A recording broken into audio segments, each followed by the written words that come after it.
up, Foundation? What's up, YouTube? Hey, man, y'all got to excuse me, man. I'm laughing. It's story time, though, but I'm laughing real quick. I'm laughing, man. Boy, look here. Man, listen. When you got a clown, man, you got a clown, man. You can, y'all got to excuse me, man. This is funny as I don't know what, man. Me and my homeboy were just on the phone, man. We were laughing about this clown over here in Texas, man. I works him like a rib. I got him sitting over there in that booth, hooping and hollering and crying, and he was stupid. Well, yeah, I can put anything on there, boy. He gonna bite. He gonna bite into it, man. He just stupid, y'all. He over there now talking about I hate Auburn. Man, I got this clown.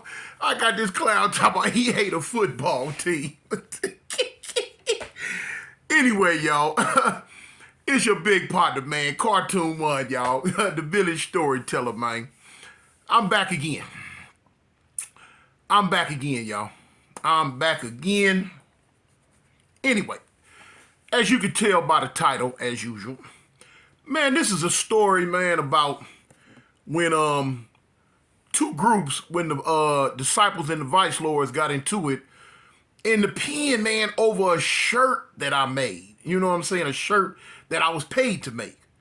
Anyway, this is what happens, man. Anyway, in Alabama prison, we're in a maximum security prison, and you know, y'all know how I go when you in prison. You're doing any and everything, you know what I'm saying, to try to generate a dollar. Like I say, you know, now Alabama prison system is not like California prison system. You do not get paid for spit. It's free slave labor all the way around the table. So now, if you don't have people on the street that's looking out for you, that's sending you money and helping you, boy, look, you in a bad spot. You're going to have to get your ultimate hustle and grind on while you in there to try to make ends meet. You know what I'm saying? You got everybody doing all type of stuff, some of everything.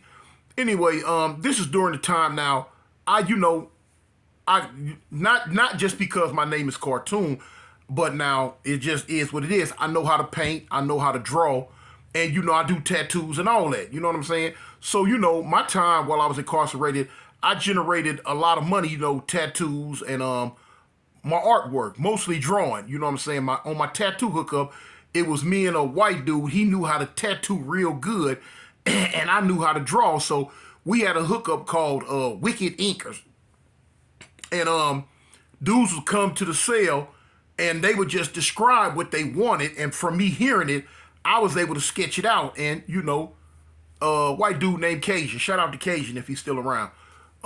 Cajun would tattoo it. But anyway, I'm going to get straight to the story. What it was, okay, it was during the time a laundry truck had came in a couple of times. And with the laundry truck coming in, dudes would go down to the laundry and they getting these T-shirts.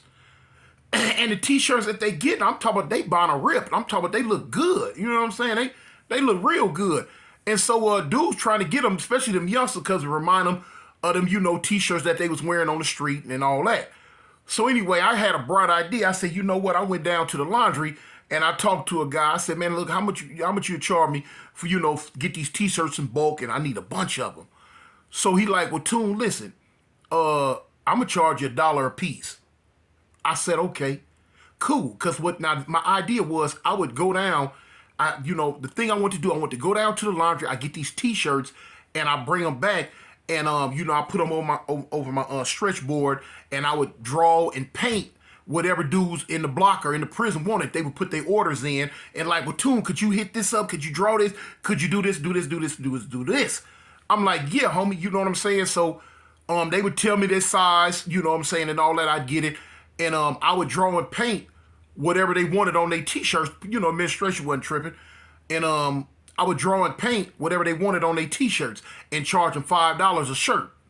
So, you know, I had a pretty good little hustle, man. The hustle was going pretty good. It was going real nice.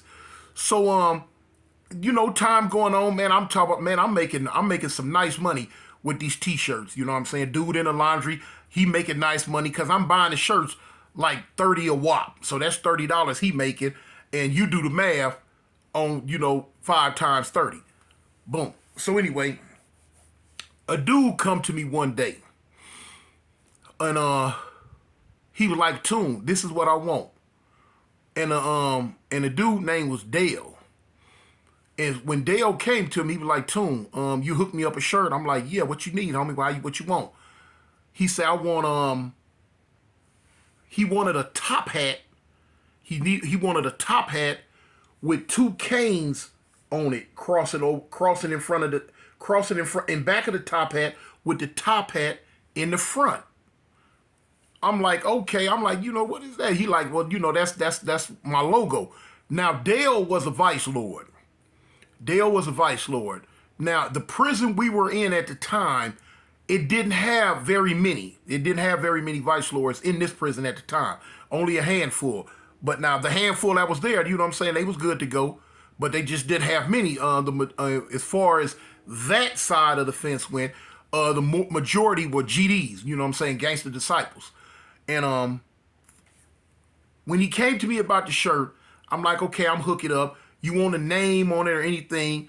And like I say, I don't really know a lot about the Vice Lord organization, but he wanted the top hat, he wanted the canes, and across the back he wanted to say traveling or traveler, something like that. I can't really remember. He wanted to say traveling or traveler, whatever that means. I don't know. For those out the Chi-Town area or whatever, y'all might know if it had any type of significance or not. I don't know. But anyway, that wasn't my thing. Cause Bloods would come to me and whatever they wanted, I would paint, long as it wasn't nothing disrespectful to her crib. Boom, I'd hook it up. All type of stuff. Man, I was painting for the white boys. I paid for all the blacks. I was just hooking stuff up for them, man. You know what I'm saying? Cause I did good work. So anyway, he paid me up front. Boom. And I hooked the shirt up. I hooked it up. And it looked real nice. And so the next day he got the shirt. I took the shirt to him, folded it up real nice, and I took him his shirt. I'm not thinking nothing of it. I don't know, especially back then, I didn't know the ins and outs of, as far as, the Vice Lord politics or disciple politics, BDs or whatever. I didn't know the ins and outs of their politics, especially at that time. All I know is that he paid me to draw something on the shirt, which to me, what he wanted didn't hold no real value to me because I didn't know. So I hooked him up a shirt. After he got the shirt, he waited a couple of days before he put the shirt on. You know what I mean? Hey, that was his prerogative. Anyway, so the day, I never forget, it was a weekend because it was during football season. And he came out the cell with his shirt on that Saturday because we watching college football in the day room. And it was a problem. Man, look, it was a problem as soon as he came out with that shirt on. It was a problem. And as time went on, I started hearing the commotion and do. So when we looked up, Dale was into a heated debate with 2 dudes. Now at the time, I knew both the other 2 dudes. I knew both of them was GDs, and it was a heated debate about it. They was going back and forth. I couldn't really hear exactly what they were saying because I was on the other side of the day room. But I know it was a lot of man, a whole lot of this going on. So I'm like, dang. So it seemed like it did nothing happen at that time. About 30 minutes passed. And it took off, it didn't take off. I'm saying they went to arguing up on the tier, on the second tier. They woo. By this time now, it's Dale with his shirt on, but it's 4 disciples, and they passing words. So I'm like, I wonder what they tripping on. So I asked the dude, I'm like, man, what they tripping on? So the dude told me, man, they tripping on that shirt he got on. I'm like, huh?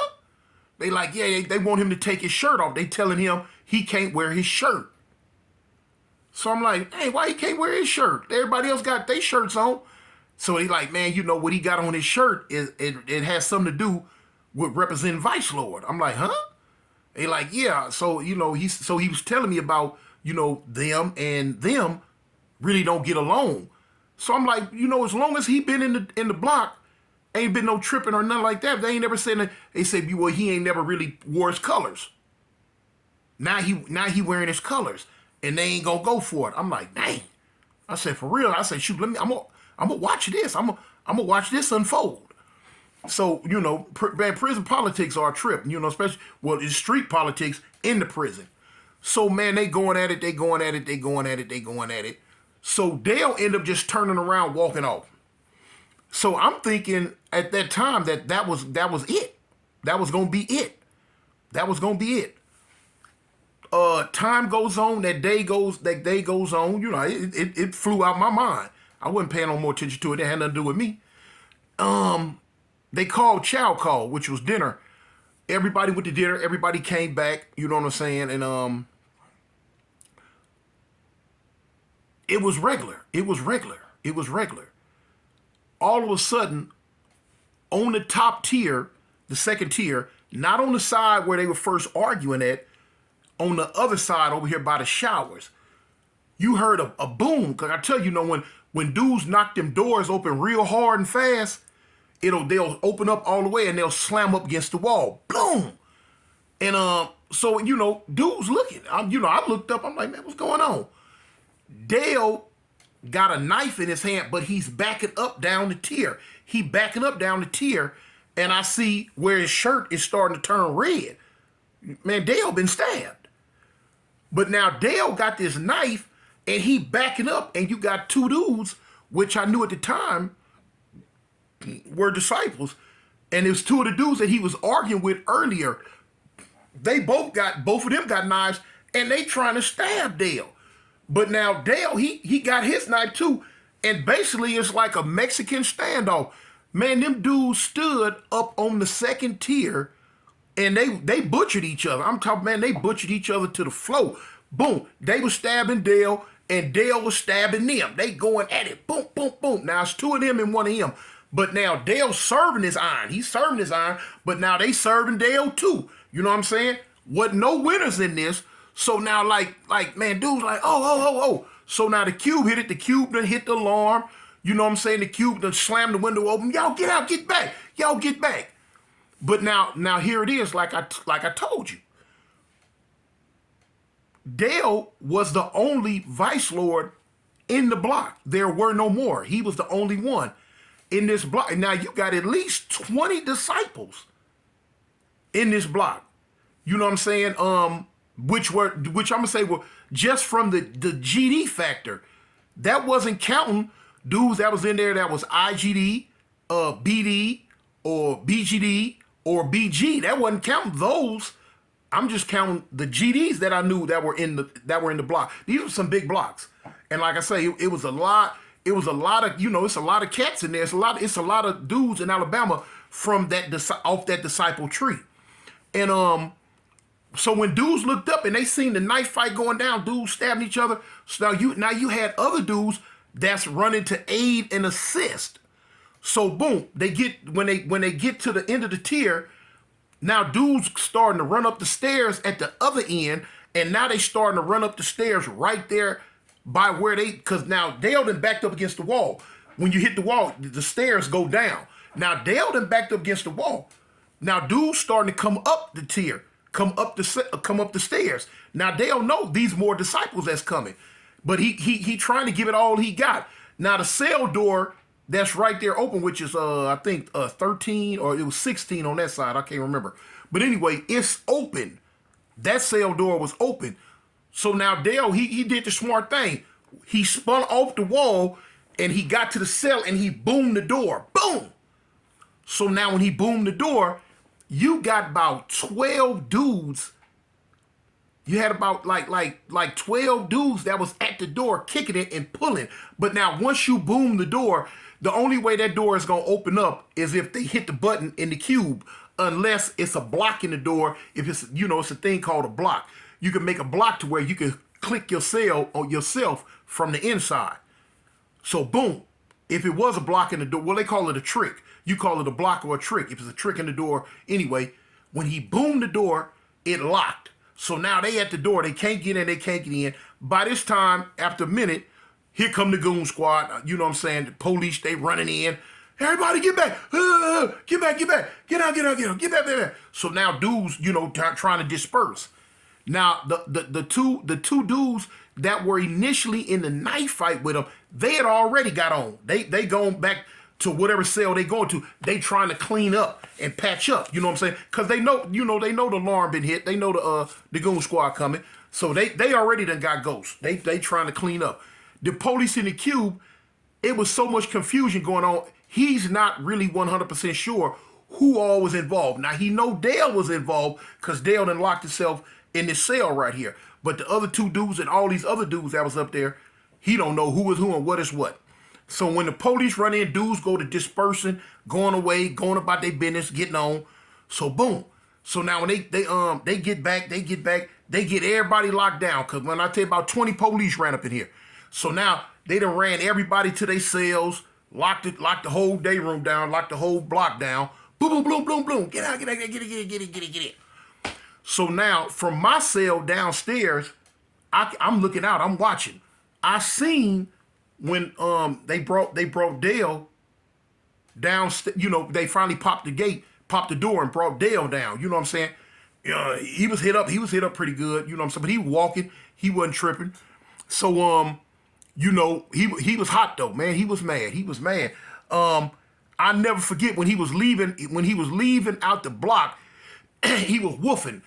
F this, F that, I'm this, I'm that. You know what I'm saying? He was hollering his Vice Lord stuff out, and he was like, man, ain't nobody gonna make me take my colors off. Ain't nobody gonna make me take my shirt off. I don't care if I'm in here by myself. You whoop-de bam bams and this, that, and the other. But that goes on. When you heated, you mad at you gonna say stuff about your opposition. So dudes hollering out the cell, yeah, they disrespected him now, and F this, F that, yeah, get on. We was gonna kill you, and whoop, whoop, whoop, whoop, wham, wham, wham. So he like, yeah, he left out the dorm. I mean, he left out the block, throwing up his gang signs, and he went on. I never seen him again. I know when he went to lockup, the police never came back and locked nobody up. So, that lets you know Dale, he didn't tell nothing. He took it like a G. He rolled it out. He took it like a G. You know what I'm saying? Boom. That's, it goes like that. Sometimes you're going to be on the winning end of the stick. Sometimes you're going to be on the losing end of the stick. But now, he held his ground to be by himself. And, had a bunch of cats coming at him. He did his thug thistle. But he had to go. Like I say, I never seen Dale again, y'all. I seen a couple of his partners, though. In other blocks, but I never seen him again. I thought that it was gonna probably kick off into a full-fledged get down around the camp, but like I say, those dudes were outnumbered so bad that it would have really been a suicide mission because they were super duper outnumbered. You know what I'm saying? The few that was there, they was down for their grits and gravy. They stayed down for their crown, but they was just super duper outnumbered. Nothing really ever kicked back off again about that little incident right there in the block, and I was like, dang, but hey, another day in the Alabama prison system, y'all. It happens. You know what I'm saying? You're gonna see it. Anyway, man, I just had to tell y'all that, to show you how volatile it could get at, at any given moment. You know what I'm saying? You got so many different groups that are locked up, and dudes are representing what they are to the fullest.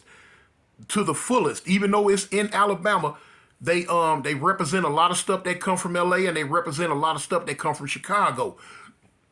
9 times out of 10, they might not be repping it the same way that it's repped in Chicago or in LA, but they are repping it to the fullest of what they know.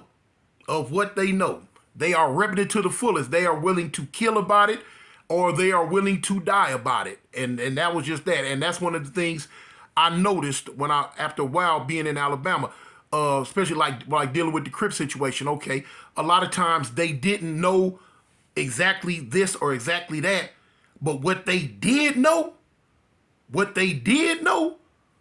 they was with it 1,000,000%. 1,000,000%. And a lot of them wasn't nothing to play with, y'all. A lot of them wasn't nothing to play with, man. Anyway, I just had to get that little quick story out to y'all, man. You know what I'm saying? It's me, Cartoon One, Eastside Avalon, from the Gangsters. You know what I'm saying? And the Village Storyteller. So y'all rock with me, Foundation. Y'all rock with me, man. Y'all rock with me. Come tomorrow, I might, y'all know I do. I got that clown over there. I might go in the toilet and play with some doo-doo for y'all know when I be messing with him. But anyway, I'm out, y'all.